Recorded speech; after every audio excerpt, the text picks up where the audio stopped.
In Affinity, you can add masks in a number of ways. In this video, I'm going to show you a basic mask and also a different type of mask, the compound mask.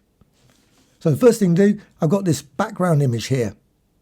I can go over here and select any of the shapes, maybe a rectangle tool, select that, drag over the image, and then right click, and then go down here to this option, rasterize to mask. So it's a right click and then rasterize to mask. Once you've done that, you've got it masked. But maybe if you want a slightly more complex mask, how can you do that? Now you could of course create a shape design that masks it in exactly the right way. But you can also use a live masking, and that's the compound mask. So we've got the same image, but this time I can go up here to Pixel and then down to New Mask Layer, and there's a compound mask layer. I can create that and you get something like that. Might be above, might be here. It's inside here, so you can of course drag it above, exactly the same, but you can drag it onto it, place inside like that.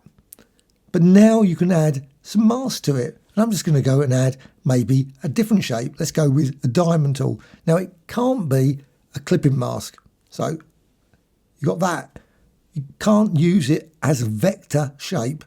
You need to rasterize it. So right click and then down here to rasterize to mask. So rasterize to mask, you get that. Now at the moment, it's still not part of the compound mask. You need to drag this down onto it here, place inside. So that mask will be part of that compound. So release. And you can see now it's inside the compound mask. Well, I can add some more because a compound mask with just one is not very effective. It's just exactly the same as it was before. So let's just create another diamond. So a diamond, but this time slightly bigger. So let's just drag over the entire one there. I'm just going to go with something like that and reposition it. Exactly the same as before. I can now go here, right click, and I can rasterize to mask. So rasterize to mask. You've got two masks. Now, as soon as you do that, you'll notice what you get. Instead of this little symbol here, you've got this mask here. The top level one will have this. If you've got more than that, you'll also see the same thing as well. I'll show you that a little bit later. So got this, just click on it, and then you get this, add, subtract, intersect, XOR, and it will use the one that's just below. So subtract, intersect, and XOR. And you can see as you do that, go back and forth, and you can see you get different masks. It's live, so you can still go to this one, and you can move it around. So just go here and reposition it. It's still live. You can still see the result of your masking inside that compound mask.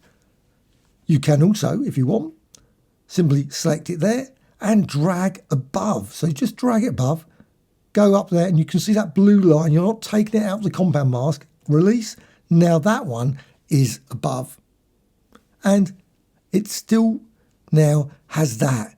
This one, which was the original, doesn't have it anymore. You've just got the basic mask. So click there again, add, subtract, intersect, XOR, and you can see you can get a variety of different masks within that compound. And you can repeat this. So with that one selected, right click and duplicate. And then you've got that. Now, obviously it's the same size as the other one, but you can still reposition it, move it around like that. So you can see again, you get a variety of different masks in this compound.